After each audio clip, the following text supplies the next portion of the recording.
यूँ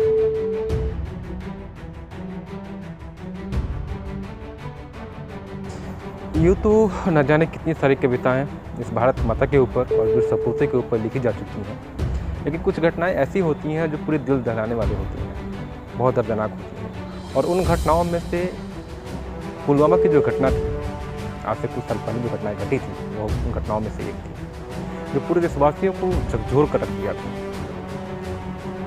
और इसी घटना के बाद मैंने एक छोटी सी एक कविता लिखी थी। कविता इस प्रकार है, मैं आप लोगों के सामने प्रस्तुत कर रहा हूँ। छत बिछत थी काया उसकी, ना जाने लहू किसने बहाया था। छत बिछत थी काया उसकी, न जाने लहू किसने बहाया था। पुलवामा के आतंक के बाद सैनिकों ने अपना परचम लहराया था। छत बिछत थी काया उसकी, न जाने लहू किसने बहाया था। पुलवामा के आतंक के बाद सैनिकों ने अपना परचम लहराया था। गाथा शौर्यवीरों की हमने उसे दोहराया था। गाथा शौर्यवीरों की हमने उसे दोहराया था। उसकी क्या है हस्ती, भारत के वीर सपूतों ने यह एहसास दिलाया था। छत बिछत थी काया उसकी, न जाने लहू किसने बहाया था। पुलवामा के आतंक के बाद सैनिकों ने अपना परचम लहराया था। गाथा शौर्यवीरों की, गाथा शौर्यवीरों की हमने उसे दोहराया था। उसकी क्या है हस्ती, यह भारत के वीर सपूतों ने यह एहसास दिलाया था। उसकी का यहाँ तात्पर्य है पाकिस्तान। उसकी क्या है हस्ती, भारत के वीर सपूतों ने यह एहसास दिलाया था।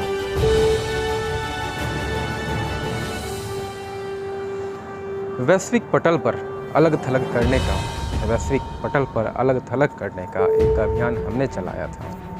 वैश्विक पटल पर अलग थलग करने का एक अभियान हमने चलाया था। आतंकवाद के मुद्दे हों, आतंकवाद के मुद्दे हों या कश्मीरी जमहूरियत के, आतंकवाद के मुद्दे हों या कश्मीरी जमहूरियत के, हमने बस अमन चैन की राहों से एक दिव्य दर्शन दिखलाया था। हमने बस अमन चैन की राहों से एक दिव्य दर्शन दिखलाया था। सत्ता में बैठे पक्ष और विपक्ष के कुछ चंद दलालों ने, सत्ता में बैठे पक्ष और विपक्ष के कुछ चंद दलालों ने शहादत के लाशों पर राजनीति कर बस अपना स्वार्थ साधा था। शहादत के लाशों पर राजनीति कर बस अपना स्वार्थ साधा था।